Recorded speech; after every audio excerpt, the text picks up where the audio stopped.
pero un laboral siempre sale. Entonces, de laboral siempre hablamos. Así que, Joaquín, adelante, bienvenido a la UACS. Gracias, Juliana. Pues nada, sin más, una presentación breve de dónde vengo. Yo soy abogado laboralista, inicio un despacho hace 15 años ya, un despacho que estamos 29 personas, entre ingenieros, abogados y graduados sociales. Estamos especializados en laboral y fruto un poco de la experiencia con clientes, pues se nos ocurrió en su día, desde el inicio, montar una plataforma donde resolvíamos consultas laborales en formato foro, lo que en su día era un foro de estos que había por Internet. Y realmente, pues bueno, se generó un monstruo de base de datos, llegamos a las 20.000 consultas y con 20.000 consultas empezamos a ver que las preguntas de hoy se resolvían con las respuestas de ayer y decidimos automatizar. Nos fuimos a la Universidad Politécnica de Valencia en el 2018, hicimos la primera IA, que comparada con la de hoy es un caracol, que es lo que nos pasó a todos con noviembre de 2022, ¿no? ChatGPT nos deslumbró a todos y hizo que todos estemos aquí hoy sentados, básicamente con su estela, ¿no? Entonces yo creo que el nuevo modelo ya del Hexago tiene la IA generativa y la verdad es que es espectacular el avance. Y bueno, y a raíz de eso creamos una Legal Tech dentro del despacho que tiene esa parte práctica del asesoramiento jurídico del día a día. Al final, el procedimiento judicial, para mí, yo una vez a la semana voy a juicio, tengo un juicio. A mí eso dota a la base de datos de un enriquecimiento a nivel práctico que permite que la contestación sea más rica, ¿no? Y el graduado social lo mismo, ¿no? Que está gestionando las nóminas, pues lo mismo, aporta ese conocimiento en su día a día y por eso, y bueno, y en esas estamos, la verdad es que muy contentos de estar aquí con vosotros. Joaquín, ¿cómo se diferencia el Hexago de otras plataformas que ofrecen soluciones parecidas? Se diferencia por la tecnología que utilizamos que se llama IA Colmenar. IA Colmenar, nosotros cuando empezamos en el Instituto Tecnológico Informático de la Universidad Politécnica de Valencia, en 2018, ya montamos una base de datos con un formato especial que yo creo que es hacia donde también apuntan un poco el CEO de NVIDIA y de Microsoft hace una semana, que hablaban de los agentes hiperespecializados, ¿no? A los que vamos, estamos de un ChatGPT que como ha dicho David, lo tenemos desde hace 2 años, noviembre de 2022, que ha generado la sensación de inseguridad jurídica por todos lados, ¿vale? Ahora mismo estamos todos, y más en el mundo del derecho, con la idea de dar seguridad jurídica. Nosotros damos seguridad jurídica por una razón. Uno, porque confiamos en la inteligencia artificial lo justo. Lo justo significa que confiamos un 81,3% en la inteligencia artificial. El otro 18,7% contesta mal, con lo cual nosotros lo que hacemos es identificar qué contesta mal y no contestamos. Remitimos a un abogado, ¿vale? Tenemos un equipo, es un servicio híbrido, ¿vale? El 81,3% lo contestamos perfecto, tiene una seguridad jurídica plena y por eso nuestros comerciales nunca al cliente le dicen revisa la contestación. Nuestra inteligencia artificial generativa, en ese 81,3% de las contestaciones, contesta bien. ¿Eso por qué es? Por la base de datos. La base de datos es una IA colmenar. IA colmenar significa, igual que una colmena de abejas, tú tienes cada espacio, lo vais a entender con un ejemplo. El asesoramiento jurídico, el razonamiento humano, funciona a través de máximas. Nosotros aplicamos máximas a diferentes terrenos del conocimiento, ¿vale? Por ejemplo, en temas de permisos, la máxima que se utiliza es: se mantiene un permiso de 5 días por hospitalización siempre que se mantenga el hecho causante, ¿vale? El hecho causante tiene que estar vivo. Si no está vivo el hecho causante, lo que ocurre es que el permiso decae, ¿vale? Con esa máxima, alrededor de esa máxima, se aglutinan un grupo de consultas que se resuelven con la misma máxima, igual que hacemos nosotros con el cerebro, ¿vale? Igual que hacemos nosotros con el cerebro, lo que nos ocurre es que utilizamos una solución de otros supuestos para aplicarlo a una solución de otro caso concreto, ¿vale? Lo importante es que utilizamos una máxima que sirve para solucionar un caso como el otro, ¿vale? La base de datos se aglutina de esta forma, a través de una IA colmenar. ¿Eso qué hace? Tú coges ahora una IA generalista como las que conocéis, ChatGPT, y cualquier base de datos jurídica también generalista, y si le preguntáis 3 preguntas con excepciones, con matices, por ejemplo, en el caso de hospitalización, ¿procede el permiso de hospitalización si te dan de alta hospitalaria con reposo domiciliario? ¿Procede el permiso por hospitalización si te dan el alta hospitalaria sin reposo domiciliario? Y con alta médica, y le vas preguntando excepciones, y le pones adjetivos, y le dices, ¿tiene alguna excepción el permiso? Y automáticamente la generativa, os vais a dar cuenta, en una IA generalista que no tenga IA Colmenar, que te va a contestar diferente. Y eso es lo que no puede ser. O sea, yo creo que el sector jurídico lo que aspira es a dar seguridad jurídica. No puede ser que nuestros comerciales estén diciendo al cliente final, revisa la contestación porque esto es IA generativa. Perdona, pero no. Revisa tu base de datos y haz que tu base de datos me conteste la información desde el mismo cubículo. Y de esa forma garantizarás darme seguridad jurídica. Esa es la diferencia que yo creo que aporta Lexago en el sector. Y es, ¿qué hacemos con los prompts? ¿Cómo hacemos para preguntarle bien a la máquina? Aquí, o sea, yo creo que de la misma forma que hablaba que la IA no puede contestar todas las contestaciones, si queremos de alguna forma asimilarnos al razonamiento de un abogado, todos a que desconfiáis de un abogado que os conteste siempre y que tenga contestación en todos los casos, desconfiamos de él. Es una persona que se tira de la moto, es una persona que habla sin saber, ¿no? Cuando uno es capaz de decir, déjame que lo mire, esa es la persona o el abogado en el que confiamos. Con la IA pasa lo mismo, no te puede contestar todo. Por lo tanto, si contesta todo, tienes la garantía de que está contestando mal. Me he ido por las ramas. ¿Cuál era la pregunta, Juliana? ¿Cómo le preguntas? ¿Cómo le preguntas? ¿Cómo le preguntas? De la misma forma, aquí cada uno viene y cuenta su libro, ¿no? Y ese es el problema. Entonces, el prompt. ¿Qué pasa con el prompt? Nosotros hemos identificado de forma muy graciosa en una corporación con la que hemos empezado a trabajar, que son 150 oficinas, han tardado 3 meses en acertar con el prompt. El prompt tardas en aprender cómo preguntar. De hecho, el abogado, normalmente a nuestros clientes, David, decimos muchas veces pero ¿quieres decir esto? Pero ¿qué es lo que me estás preguntando? ¿Pero qué es lo que te da miedo? Tenemos que preguntarle. Por lo tanto, la IA, si no tiene esa forma de interactuar con nosotros para preguntarnos, pues lógicamente tenemos que aprender a preguntarle. Entonces hay que ser escueto, hay que ser preciso, hay que dar un contexto. Yo os diría que el tamaño del texto es importante. 2 líneas de contexto, 1 línea de pregunta. Y con eso yo creo que en general aciertas, y pensar un poco antes de hacer la pregunta. Bien, yo siempre me he preguntado, o siempre me he hecho mucha gracia a las personas que se sientan frente a cualquier tipo de estas soluciones y le preguntan como si fuera una persona. Y entonces siempre hago el mismo comentario, no, es que no estás hablando con una persona, estás hablando con una máquina. Y ese quizá es ahí donde hace chispas la IA. Entonces, contextualizamos primero y luego preguntamos. Bueno, bien, fácil para los chicos. ¿Qué va a haber de nuevo en Laboral y ¿Sí? en tu herramienta? Pues divertido. Para estos chavales yo creo que va a ser genial. El futuro va a ser muy bueno. Aunque estén ahora con las piernas ahí que parece que pasan de nosotros, realmente no pasan de nosotros y realmente lo ven interesantísimo la IA. Y yo creo que viene un momento también en el que, y a mí me gusta esto pensarlo también, y es que la IA no ha venido a sustituir a nadie, la IA ha venido a quitarnos las funciones más tontas que hacemos. A mí me gusta decir una cosa que no suele ser muy... Hay gente que no le gusta, pero a mí me encanta decirlo. Yo la IA lo veo que esto es una caja tonta. Es muy lista, tiene mucha memoria, pero es una caja tonta, ¿vale? De hecho, las alucinaciones muchas veces que vemos en ChatGPT decimos, ¿ha alucinado la máquina? Dices, no, has alucinado tú, porque no sabes de dónde viene esa contestación.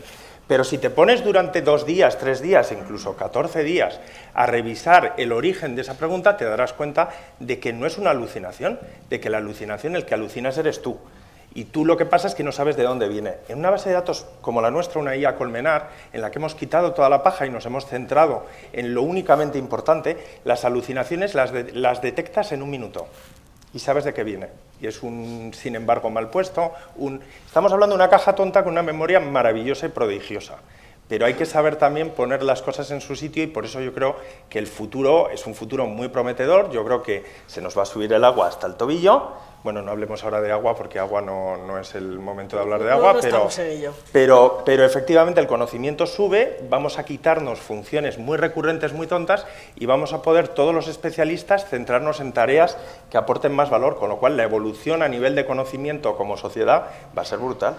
Bien, entonces quizá el punto va en esa base jurídica consolidada de conceptos y de muchas cosas que sí que podemos proporcionar para poder entonces hacer ese modelo híbrido, ¿no?, que tiene Joaquín, que parece que funciona muy bien, y somos nosotros quienes vamos a dar la seguridad jurídica a la inteligencia artificial. Vamos por ese camino. Entonces, tanto de cara a los estudiantes como a todas las empresas que están empezando, que están generando soluciones, hay un ecosistema ahí empresarial muy interesante, pero quienes nos encargamos de dar la seguridad jurídica somos nosotros mismos. Joaquín, una última pregunta. ¿Qué esperas de los chicos? ¿Qué espero de los chicos? Claro, ¿cómo quieres tener un junior allí en tu empresa? Pues un junior tiene que ser alguien muy espabilado desde el primer minuto, muy espabilado, que tiene que manejarse con ChatGPT a lo bestia, de forma cotidiana, para sacar información, para contrastar cosas, que tiene que ser experto en buscar, o sea, no experto en una materia, luego ya os haréis expertos, pero sí experto en buscar, y por eso aprender a hacer un prompt de forma correcta y sobre todo manejar las herramientas que vais a tener en el futuro, pues lo tenéis más fácil que nunca, que ChatGPT es gratuito. O sea, que tenéis que manejarlo mucho y tenéis que aprender, sobre todo, entender la tecnología Transformers que hay detrás. Es una tecnología en la que cada palabra, si todos fuésemos palabras de un texto, cada uno tiene su matrícula, cada uno tiene, yo que soy de Navarra, y de las antiguas matrículas, Navarra 7438, y Chema CA 78, y así estamos matriculadas todas las palabras en el texto. Y Transformers, la tecnología que hay detrás de ChatGPT y de cualquier IA generativa, lo que hace es predecir por probabilidad numérica, por conexión, por proximidad, cuál es la palabra que viene después. Es decir, el antirrazonamiento no es una lotería, porque realmente perro está más cerca de gato que de coche, pero realmente es algo que tenemos que controlar y tenemos que ser conscientes de cómo funciona. Eso es lo que yo espero de ello. Aquí tenemos... Nuestra pantalla es muy sencilla, ¿vale? O sea, vamos a poner 5 ejemplos, no más, ¿vale? Para que se entienda un poco en qué consiste la IA Colmenar, ¿vale? La IA Colmenar significa que si yo pregunto algo de formas diferentes, siempre va a encontrar la contestación en el mismo sitio, ¿vale? Entonces he preparado aquí una contestación. O sea, lo que voy y yo creo que es un poco también hacia donde va ahora mismo la IA, es hacia agentes hiperespecializados. Lo veíamos hace una semana con lo que hemos comentado del CEO de NVIDIA y de Microsoft. Decían que ahora mismo, dentro de la inseguridad jurídica o la inseguridad que hay con todas las aplicaciones de IA, lo que necesitamos es seguridad. Entonces, aquí, ¿qué es lo que hace? La IA del Hexago lo que hace es buscar la pregunta en la misma celda siempre, ¿vale? Entonces, normalmente en una IA generalista tenéis que hacer varias preguntas trampa para daros cuenta cómo realmente encuentra la contestación en otras partes de la base de datos, ¿vale? El permiso de 5 días de hospitalización está diseñado para cubrir... Esta es la máxima, para entender un poco cómo hemos explicado antes cómo se organizan las celdas. La máxima es el permiso se mantiene siempre que el hecho causante se mantenga. Entonces te contesta, te pone la sentencia del Tribunal Supremo y te dice básicamente, pues este es un permiso por hospitalización alta hospitalaria del trabajador, ¿procede o no procede? Bueno, pues procede el permiso siempre y cuando haya una prescripción de reposo domiciliario, ¿vale? O sea, si hay prescripción de reposo domiciliario, aunque tú salgas del hospital, aunque el familiar salga del hospital, lo necesitas cuidar en casa, con lo cual el permiso de 5 días se mantiene, ¿vale? ¿Cómo se ve que es una IA Colmenar? Pues preguntándole sobre el mismo tema de forma diferente y enseguida veréis cómo cae la ambigüedad. O sea, con ChatGPT se ve muy claro, pero con otras IAs generalistas también se ve cómo, preguntando sobre el mismo tema, en positivo y en negativo, acaba cayendo en ambigüedad. Nuestra IA está pensada precisamente para responder siempre con la misma información y por eso te contesta lo mismo. No, procede de forma automática, le meto de forma automática esa palabra para intentarle engañar a la IA generativa y no cae porque como saca la información del mismo cubículo, lo tenemos muy controlado, ¿vale? Lo mismo, si el alta no se produce sin que se perciba reposo domiciliario, la causa que justifica el permiso desaparece. Es decir, tiene que haber reposo domiciliario. Tiene que haber prescripción de reposo domiciliario. Y ya la última, que es decir, oye, se mantiene el hecho causante, o sea, se mantiene el permiso siempre que se mantenga el hecho causante. A ti te han podido dar prescripción de reposo domiciliario, lo que tú quieras, pero si te dan el alta médica, que eso es lo que dice la jurisprudencia, el alta médica no hospitalaria, sino médica, o sea, ya el médico le ha dicho a tu familiar que se ha curado, y te lo ha dicho el día 3, con lo cual el permiso se ha roto el día 3. El día 3 es el último día de permiso. Y aquí también pues te contesta igual, pues recibe la alta médica el tercer día, el permiso de 5 días de hospitalización no necesariamente se interrumpe automáticamente. Según la normativa vigente, el permiso está vinculado a la causa que lo origina, es decir, la hospitalización y la necesidad de cuidados. Sin embargo, si la causa que justifica el permiso desaparece, como podría ser el caso si el alta médica implica que ya no requiere cuidado, el permiso podría perder su razón de ser. No obstante, la jurisprudencia ha interpretado que la simple alta hospitalaria diferencia alta hospitalaria de alta médica, ¿vale? Que esa es la clave. Por lo tanto, si hay alta médica, no se elimina la necesidad del cuidado, el trabajo podría seguir disfrutando siempre que se justifique adecuadamente. Lo mismo, al final el reposo domiciliario es el que marca siempre la razón del permiso, ¿vale? Que se mantenga el hecho causante. Si ponemos aquí un ejemplo, por ejemplo, para que veáis no de permisos, de otra materia, de modificación sustancial, pues que al final no todas las consultas son de permisos. Este es un supuesto, le metemos un supuesto concreto de modificación sustancial y queremos saber si esto es una modificación sustancial que requiere un periodo de consultas con los representantes de los trabajadores o si es una modificación accidental que simplemente puedo comunicar verbalmente al trabajador, ¿vale? A los trabajadores.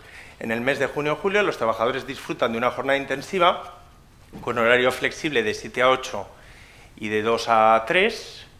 No obstante, debido a unos cursos de formación que los trabajadores de la empresa tienen que impartir por la tarde, la empresa les pidió que los atendieran, pudiendo entrar a trabajar más tarde o bien compensar esas horas en un momento posterior. Solo se les ha modificado 1 o 2 días a la semana la jornada del 24 al 27 de junio y en los siguientes 2 semanas solo un día. Además, esto solo afecta a 2 personas de la empresa. Igualmente cabe destacar que se les avisó en el mes de mayo e incluso con anterioridad. Es decir, esto es un correo electrónico que te envía un cliente, como tenemos nosotros, pues de una asesoría, y que te hace esta pregunta y te dice, oye, ¿hay que darle alguna formalidad a este cambio? Y entonces, bueno, pues es una duda básica. Al final tú en la IA Colmenar que nosotros tenemos, nosotros le hemos metido también casos en los que se entiende que es modificación sustancial y casos en los que se entiende que es modificación accidental. Es decir, el razonamiento, o sea, en la experiencia que tiene un abogado como yo, 15 años de experiencia en el juzgado, yo ya sé que esto es una modificación accidental, ¿vale? Esto es una modificación puntual, que no hace falta nada para esto, ¿vale? No tiene sentido que un junior, que un chico que empieza la carrera, que un abogado pierda el tiempo buscando una sentencia para esto. Esto es muy básico. Yo con 15 años ya te sé decir que es modificación sustancial y que no. Yo ya sé que si le insultas a tu jefe, es fácil que eso pueda ser procedente, habrá que probarlo, pero si vas por disminución continua del rendimiento y por faltas de puntualidad, pues ya sabemos que eso va a ser un despido improcedente. Y si no está claro, encima puede ser nulo. Entonces, ese conocimiento, esa experiencia es una Excel, son datos que yo tengo en mi cabeza y lo que hemos hecho es volcarlo sobre también nuestra IA Colmenar para que también dé un cariz de razonabilidad a la contestación, ¿vale? Este es uno de modificación sustancial y este es uno de despido, pues que estamos teniendo esta consulta constantemente ahora, ¿no? Como salió la ley de igualdad y la protección del trabajador, porque el derecho a la enfermedad se ha convertido en un derecho fundamental, ¿vale? Entonces, la protección de la enfermedad ha hecho que muchos despidos se conviertan en nulos, ¿vale? Y estamos todos los abogados laboralistas muy tensionados y al cliente le tensionamos un poco porque le hacemos ver que no puede despedir tan fácilmente. Entonces, si tú te acabas de reincorporar de una baja médica, hay un riesgo significativo de que el despido sea declarado nulo. Entonces, aquí en este caso, ¿qué ha sido? Una discusión con el jefe. Pues, ojo, ten cuidado, porque una discusión con el jefe no tiene por qué desvirtuar el nexo de causalidad con la baja. Es decir, si a ti te despiden con una discusión con el jefe después de 2 días de haberte dado el alta médica, hombre, suena un poco que el despido puede ser nulo. Entonces, todo siempre basado con jurisprudencia. Nosotros sí que actualizamos la base de datos diariamente. O sea, tenemos un equipo de 6 personas que está solo metiendo, corrigiendo, no solo actualizando. La base de datos hay que enriquecerla, o sea, de hecho el secreto de la seguridad jurídica está en la base de datos, estamos constantemente modificando, sin embargo, no obstante, frases, no es lo mismo poner un párrafo todo seguido que 2 párrafos separados, no es lo mismo poner la regla general al principio y una instrucción al final que hacerlo de otra forma. Todo el texto, la forma en la que configuramos y estructuramos la base de datos, genera una contestación segura o no. Y eso es, nosotros al final, nuestro target de clientes pues son empresas, son asesorías y son sindicatos. Esos son los 3 tipos de target que tenemos. De hecho, fijaros, mirad qué curioso, sector privado y sector público son bases de datos diferentes. Por eso a mí, que en una misma base de datos tengas mercantil y civil, o mercantil y laboral, pues no me cuadra. No me cuadra porque la seguridad jurídica a mí me parece va a ir a agentes hiperespecializados. Y estos son 2 bases de datos diferentes. Estas no se tocan. Luego tienes mis consultas aquí, que aquí ves cuando solicitas una contestación de uno de nuestros abogados porque la contestación no la resuelve la IA, pues directamente te llega aquí. Evitamos que sea vía correo electrónico. Luego tenemos la actualización laboral, que damos jornadas, pues al final, oye, la reducción de jornada que se avecina, explicamos un poco en qué va a consistir y todas las sentencias que van saliendo. Y luego esto es el hola laboral, que es aquí la gente le encanta ver las preguntas de otros, porque muchas veces en laboral tú necesitas ver qué problemas tienen los demás. Entonces, pues además de ver, hacer una pregunta sobre despido, pues pones aquí despido nulo, enfermedad, y automáticamente te sale la gente pues lo que ha preguntado. Y en laboral hay una cosa que aquí no metes protección, aquí no hay un dato personal, ¿vale? Las preguntas que se hacen en derecho laboral son en abstracto siempre, ¿vale? Tú no preguntas con nombres y apellidos de trabajadores, con lo cual las preguntas de otros sirven y esa es la demo. Muchas gracias, Joaquín. También un aplauso para Joaquín y su solución.